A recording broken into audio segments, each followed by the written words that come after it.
নির্বাচনোত্তর সম্ভাব্য প্রধানমন্ত্রী যিনি হবেন আমাদের জনাব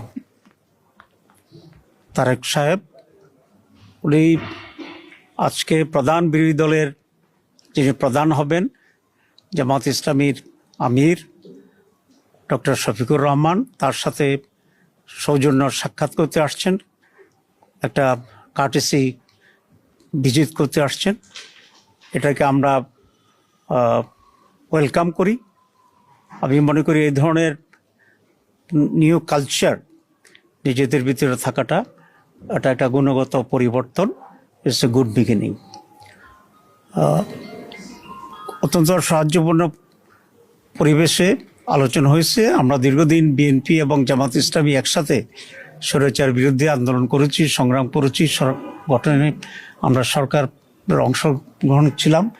এখন একটা ফ্যাসিবাদের পতনের দুইটি দল আলাদাভাবে নির্বাচন করেছি, কিন্তু আমাদের ভিতরে আমরা আশা করি মাধ্যমেই আগামী সময়গুলোকে আমরা রাষ্ট্র পরিচালনায় সরকার এবং বিরোধী দল সমন্বিতভাবেই আমরা দেশের জন্য কল্যাণমূলক কাজ করতে পারব।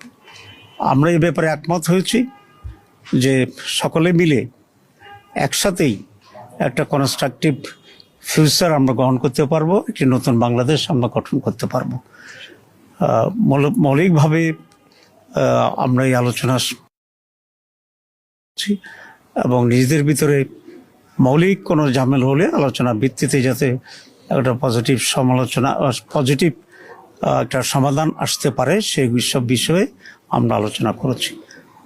আমাদের আমির জামাত বলেছেন যে কয়েকটি প্রায়োরিটি বিষয়ে এখানে আমাদের আলোচনা হয়েছে। প্রথম কথা হচ্ছে ল অ্যান্ড অর্ডার সিচুয়েশন, মানুষের সিকিউরিটি ইস্যুটা হচ্ছে সবচেয়ে বেশি।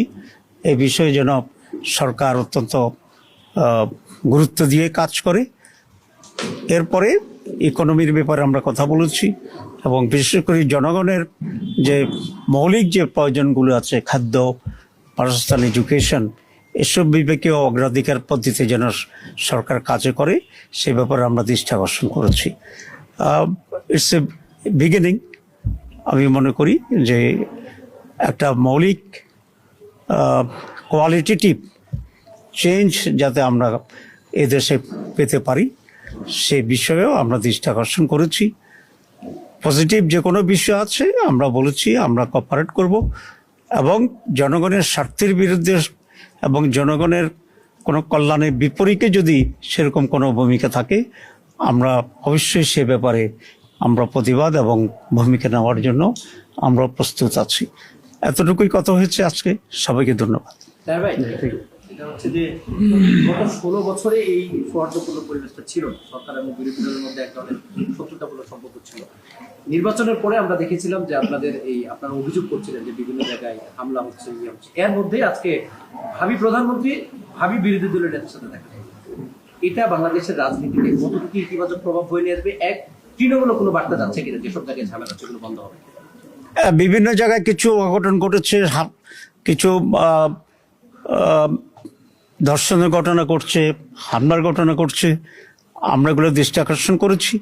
আমরা মনে করি সরকারের ব্যাপারে অত্যন্ত সিরিয়াস ভূমিকা পালন করবে এবং দেশকে একটা পজিটিভ দিকে নিয়ে যাবে।